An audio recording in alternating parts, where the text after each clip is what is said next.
আজ রাতে একটা আমল করুন, সকালেই ফলাফল দেখুন। আপনি অভাবী, বিপদগ্রস্ত, ঋণগ্রস্ত, পেরেশানির মধ্যে আছেন, আপনার ঘুমানোর সময় আমলটা করুন, সকালে ইনশাআল্লাহ ফলাফল পাবেন।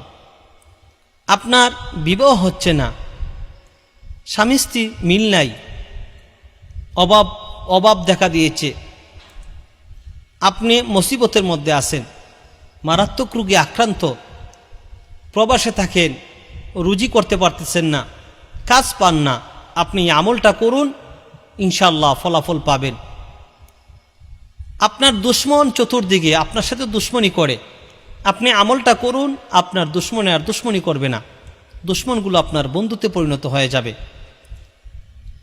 আমাদের সমস্যাগুলো হলো আমরা আমল করি কিন্তু আমাদের ইমানিয়ত দুর্বল, আমাদের খাবারগুলো ফ্রেশ না, আমাদের জিহ্বা ঠিক না, আমাদের জবান ঠিক না।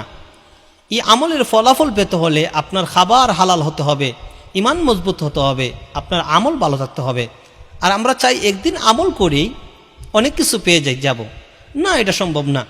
আবু দাউদ শরীফের 1518 নম্বর হাদিস, রাসূলুল্লাহ সাল্লাল্লাহু আলাইহি সাল্লাম বলেছেন, মান লাজিমাল ইস্তিগফার জাআলাল্লাহু মিন কুল্লি যিকিন মাখরাজা ওয়া মিন কুল্লি হাম্মিন ফারাজা ওয়া রাযাকাহুল্লাহু মিন হাইসু লা ইয়াহতাসিব। আপনি যে আমল করলে সব কিছু পাবেন, এটা হলো ইস্তেগফার। রাসূল বলেছেন, যে ইস্তেগফার নিয়মিত পড়ে আল্লাহ তার সব অভাব দূর করে দেন, পেরেশানি দূর করে দেন, চিন্তা টেনশন দূর করে দেন এবং কুদরতিভাবে রিজিকের ব্যবস্থা করেন। আপনারা বলবেন যে হুজুর এটা তো আমিও জানি, তবে না, এটার একটা সিস্টেম আছে পড়ার। আপনি যখন রাতে ঘুমাইতে যাবেন, ঘুমের আগে 3 বার পড়বেন, আস্তাগফিরুল্লাহ মিন কুল্লি যামবি ওয়া আতুবু ইলাইহি ওয়া লা হাওলা ওয়া লা কুওয়াতা ইল্লা বিল্লাহিল আলিয়্যিল আযীম। এটা 3 বার পড়বেন ঘুমানোর সময়, সকালে ফলাফল পাবেন। এটা আমার কথা নয়, কোরআনে কারিমে সূরাতুন নূহের 10 থেকে 12 নম্বর আয়াত আল্লাহ বলেছেন, ফাকুল তুস্তাগফিরু রাব্বাকুম ইন্নাহু কানা গফফারা ইউরসিলিস সামাআ আলাইকুম মিদরারা ওয়া ইউমদিদকুম বিআমওয়ালি ওয়া বানিন ওয়া ইয়াজআল লাকুম জান্নাতি ওয়া ইয়াজআল লাকুম আনহারা। নিয়মিত ইস্তেগফার পড়লে আল্লাহ বৃষ্টি দিবেন, গুনাহ মাফ করে দিবেন, সন্তান দান করবেন, ফসল আদি আল্লাহ ভালো করে দিবেন, আল্লাহ কোরআনে বলেছেন।